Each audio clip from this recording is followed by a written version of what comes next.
জনগণ তাদেরকে কি পরিচয় চিনে? গুপ্ত পরিচয় চিনে, গুপ্ত পরিচয়। বাংলাদেশে এক নতুন জালেমের আবির্ভাব হয়েছে।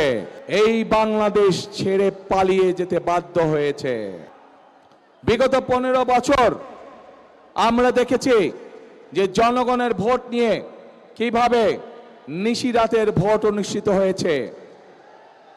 আমরা দেখেছি জনগণের ভোটের অধিকার কেড়ে নিয়ে কিভাবে আমি দামি নির্বাচন করা হয়েছিল, তথাকথিত নির্বাচনের নামে। মনে আছে আপনাদের?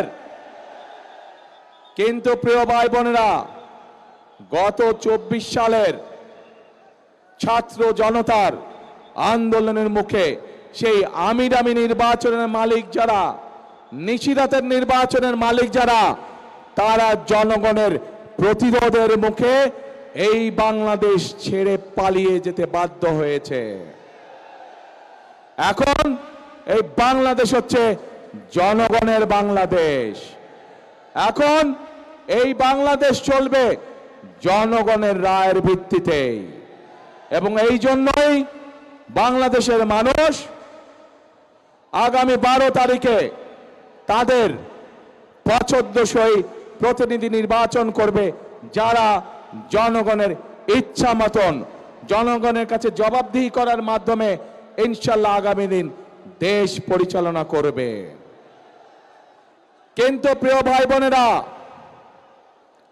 5ই আগস্টের পরবর্তীতে আমরা আশা করেছিলাম যে 5ই আগস্টের পূর্বে সেই যে স্বৈরাচার যারা জনগণের ভোটের অধিকার, কথা বলার অধিকার কেড়ে নিয়েছিল, তারা যেই ভাষায় কথা বলতো জনগণকে, বিভিন্ন বাংলাদেশের সম্মানী গুণী মানী ব্যক্তিকে যেভাবে অপদস্থ করত, যেভাবে মানুষকে তারা ছোট করত, নিশ্চয়ই 5ই আগস্টে তাদের পালিয়ে যাবার পরে এই রীতি নিশ্চয়ই বন্ধ হয়ে গিয়েছে। কিন্তু দুঃখের সাথে আমরা খেয়াল করলাম যে এই রীতি বন্ধ হয় নাই। একটি রাজনৈতিক দল যাদের একটি অন্য পরিচয় আছে, জনগণ যাদেরকে একটি ভিন্ন পরিচয় চিনে, জনগণ তাদেরকে কি পরিচয় চিনে? গুপ্ত পরিচয় চিনে, গুপ্ত পরিচয়। আপনারা চিনেন কারা তারা গুপ্ত? বাংলাদেশের রাজনীতিতে কারা সেই গুপ্ত? চেনেন আপনারা, আলহামদুলিল্লাহ। প্রিয় ভাই বোনেরা, বর্তমানে বাংলাদেশে এক নতুন জালেমের আবির্ভাব হয়েছে। এই গুপ্ত সংগঠনের ব্যক্তিরা নতুন জালেম রূপে আবির্ভূত হয়েছে বাংলাদেশের মানুষের কাছে।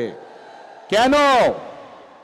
প্রিয় ভাই বোনেরা, এই বাংলাদেশে আবহমান কাল ধরে, শত হাজারো বছর ধরে এই বাংলাদেশে নারী পুরুষ সকলে মিলে মাঠে কাজ করে। বাংলাদেশে যেমন কৃষক ভাইরা কাজ করে মাঠে, একইভাবে আমরা জানি বাংলাদেশের বিভিন্ন প্রত্যন্ত অঞ্চলে কৃষানেরই বোনরাও তারা মাঠে কাজ করে।